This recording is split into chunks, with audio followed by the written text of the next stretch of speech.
começou, né, na sexta-feira, na verdade já vinha essa política aí do ICE, né, fazer essas políticas aí esse tema é legal. de Explicar pegar. o que é o ICE. E aí a gente teve na sexta-feira, tem uma loja lá que é o Home Depot, que é uma loja de departamento, né? Que geralmente fica um monte de hispânico vendendo seus serviços. Porque tem empreiteiros que vão fazer compras de material de construção, tem pessoas... E aí eu falo, você comprou o quê? Você quer que eu reforme sua casa? Quer que eu faça não sei o quê e tal? E aí começou a rolar uma notícia, ninguém sabe exatamente de onde surgiu, que no estacionamento, onde os hispânicos estavam oferecendo seus serviços, a polícia ia fazer uma operação.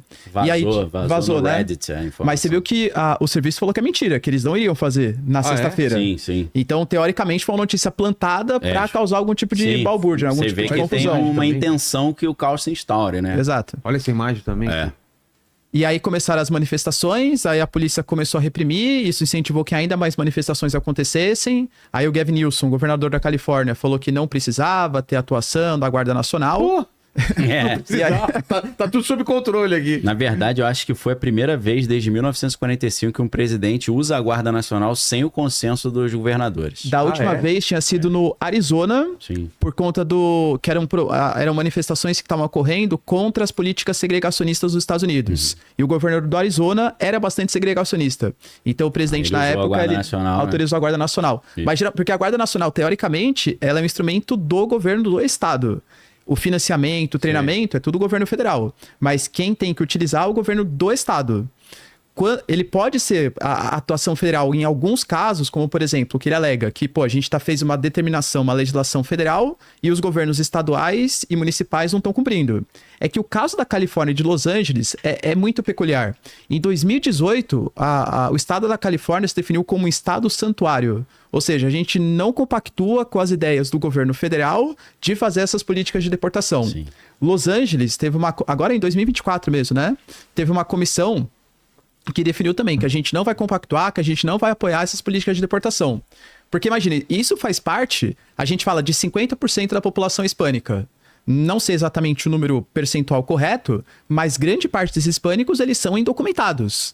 E a população que tem o registro oficial, o cara que é indocumentado é o vizinho, é o irmão, é a namorada, é o cara que faz parte da sociedade de Los Angeles. Então, quando a polícia começa a fazer essas políticas de deportação, já vinha um aumento da tensão social, porque são pessoas que fazem parte do dia a dia da cidade. E grande parte da população de Los Angeles defende esses indocumentados. Assim, não, esses caras não podem ser deportados porque eles são importantes para a nossa sociedade. É a minha babá, é o meu jardineiro, né? É o cara que ajuda a sociedade.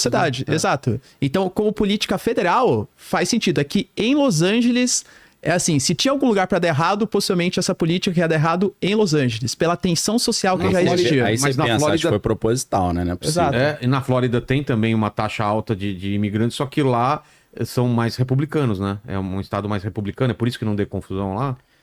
Ali tem muito cubano também, como o cara saiu do regime, se ele saiu de Cuba é porque ele não concorda com o regime comunista, então ele tem uma tendência a ser avesso ao progressismo, ao comunismo, entendeu?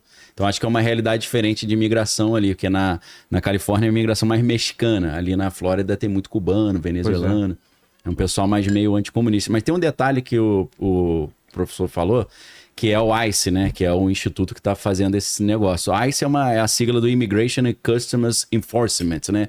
Que em português eles traduzem como Serviço de Imigração e Controle Aduaneiro ou de Aduana. Aí é muito legal você descobrir de onde vêm as instituições, né? Quem fundou, quando e por quê. A gente volta ao 11 de setembro. Essa instituição ICE foi criada no ano de 2003, exatamente após aquele cenário do 11 de setembro, para combater o terrorismo e crimes fronteiriços. Então, o que eu tô sentindo que tá vindo na narrativa é a reconstrução da mesma atmosfera, mesmo clima do 11 de setembro. Aí o negócio vai ficando muito estranho quando a gente soma o que o pessoal lá da Homeland Security tem falado. Christopher Wray, que era o antigo diretor da FBI, agora é o Kash Patel, ele falou, olha, existem 2.000 terroristas nos Estados Unidos que entraram pelas fronteiras abertas e a gente não sabe onde eles estão, e desses 2.000 tem 11 que estão entre os caras mais procurados do mundo, e a gente não sabe onde eles estão. Aí ele fala, isso transforma todos os 50 estados norte-americanos em estados fronteiriços. Os caras, mas como assim? Significa que não são só os estados que têm fronteira com o México ou com os outros países que têm problema. Porque esses imigrantes ilegais associados ao crime internacional estão espalhados pelo país inteiro. Então ele começou a insinuar a que a gente pode ter um atentado terrorista a qualquer momento. Entendi. E os caras estão voltando a falar nisso. E já tem gente falando que nesse sábado pode ter atentado terrorista. Aí já tem gente pode, falando, né? pode, claro que pode, mas pode ser uma operação de bandeira falsa também. Alguém mal intencionado faz alguma coisa e fala lá, foram os mexicanos, não, foram o pessoal da Al-Qaeda. O que está sendo falado agora, tem vários ex-agentes da CIA que estão falando que a Al-Qaeda tem 1.000 terroristas da Al-Qaeda nos Estados Unidos, eles estão se espalhando pelas cidades e eles estão prontos para fazer um atentado terrorista. Então isso está preocupando, porque eu estou vendo uma atmosfera de 11 de setembro sendo desenhada novamente. Aí você vê assim, diretor da FBI, agente da CIA falando, a Al-Qaeda vai fazer um atentado terrorista nos Estados Unidos, parece que está criando essa atmosfera de medo, né? Meu Deus, e agora? Não, imagina o aeroporto como vai ser Então, nesses dias aí para embarcar. Eles estão, esse pessoal da CIA, né? O programa, para quem quiser assistir, tem aparecido muito no programa do Sean Ryan. O Sean Ryan Show é um cara que era da CIA também, ele traz muita gente do meio militar. Ele tem levado vários agentes lá que estão falando isso. Eles falaram que provavelmente o que eles pegaram ali de inteligência é atentado no Capitólio, atentado em Washington ou relacionado à aviação. Derrubar algum avião, fazer alguma coisa assim. Então tá um clima muito estranho para esse evento do aniversário do Trump sábado aí, que vai ter uma parada militar também. Tem gente já dizendo que o Trump vai aproveitar que os militares já estão na rua para instaurar uma espécie de lei marcial, alguma coisa assim. Ou eles chamam de Insurrection Act, né? Ato de insurreição. Tá um clima estranho, Eu converso com muita gente dos Estados Unidos, cara, tá estranho mesmo aqui, tá uma atmosfera meio... E parece que é um negócio meio proposital, né? Meio construído, que eles têm um interesse no caos, né? Pra poder... Aí, eu não falei que os imigrantes são perigosos? Vamos apertar o cerco. Aí todo mundo fala, mas se mandar esses imigrantes embora, quem vai trabalhar nas fábricas e tal? O próprio Larry Fink, que é o CEO da BlackRock, ele já falou, países de primeiro mundo que tem baixa taxa de natalidade, isso é ótimo, porque a robótica vai substituir o trabalho, então a gente pode ficar tranquilo. Então esse negócio do robô Optimus e tal, essa questão da inteligência artificial junto com a robótica, eles já estão falando, pode ficar tranquilo, a gente vai mandar esses caras embora e as máquinas vão fazer o trabalho da fábrica. E sabe o pior? Mas você acha que em curtíssimo prazo, assim, mesmo Curtíssimo trabalho... não dá, não dá. Pô, setor terciário, assim... Não tem como. 4 anos, 5 anos, vai demorar. Não tem como, então, você pega os hispânicos, os caras são responsáveis por trabalhar como caixa, como segurança, trabalhar construção civil. Mas então... você vê caixa, por exemplo, McDonald's, você já viu que não tem caixa mais? Já, não, só a maquininha. Aí vem a vovozinha lá, não sabe nem... Dá uma pena, né? Aí tem que vir, ajuda aqui. Aqui já no Brasil já tá no Brasil, no Brasil. Então, assim, tá mais acelerada essa substituição, né? E sabe que vai ter o ano que vem lá nos Estados Unidos ainda? É a Copa, né? Do Mundo então, ainda, cara. Imagina... Vamos ver se vai ter, né? Porra, exato. Pra terrorismo é 2, cara. É, imagina, maravilhoso. O maior evento do mundo de esporte. Pô, os caras que tinham viagem marcada já pra Copa ficaram preocupados agora que você falou aí. Não vai acontecer nada, gente. Eu não tenho informações aí. Mas eu não iria. O problema é quando você fala não vai acontecer nada, acontece. Ou quando você fala vai acontecer, o cara não vai e não acontece. Pô, eu não fui. Não... É difícil, né? E uma Copa ainda Canadá, Estados Unidos e México, hein? Pô, já imaginou? É mesmo, nos 3 países. Tudo.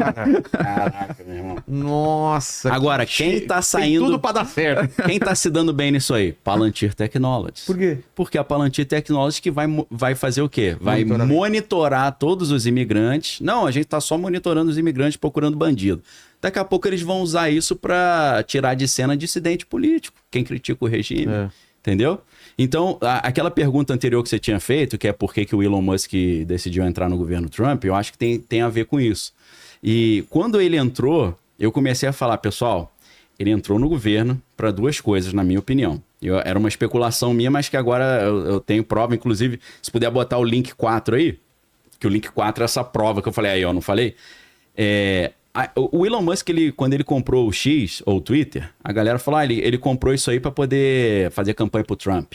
O Trump ganhar e ele ter um favorecimento. Lógico que foi isso também, claro. Tanto que ele falou, eu que elegi o Trump. Mas além disso, ele está há muitos anos querendo desenvolver a sua inteligência artificial e ela ser a melhor de todas. E precisa de um banco de dados, uma rede social. Então, não é aprendizado de máquina e large language models? Claro. A máquina treina vendo as pessoas conversando. A gente trocando ideia lá, ela tá aprendendo, cada Imagina o cara tendo acesso a esse banco de dados do Twitter. Você viu isso aqui, ó? Pô. Os caras são engraçados O quê? também, esses bilionários. Elon Musk fez uma oferta bilionária de 97,4 bilhões para adquirir a OpenAI, mas a oferta Sim. foi recusada pelo CEO da empresa Sam Altman. Aí o Sam Altman, ele ao mesmo tempo provocou o Musk sugerindo que ele comprasse o X por 9,74 bilhões. Falou, eu não quero vender, mas eu compro o X Se você por quiser vender, eu compro. 9,74. Não, eles eram amigos, viraram arqui-inimigo, né? Porque a AI precisa de uma rede social, né? Poxa, então, Vinculado. tem duas coisas. Se você compra uma rede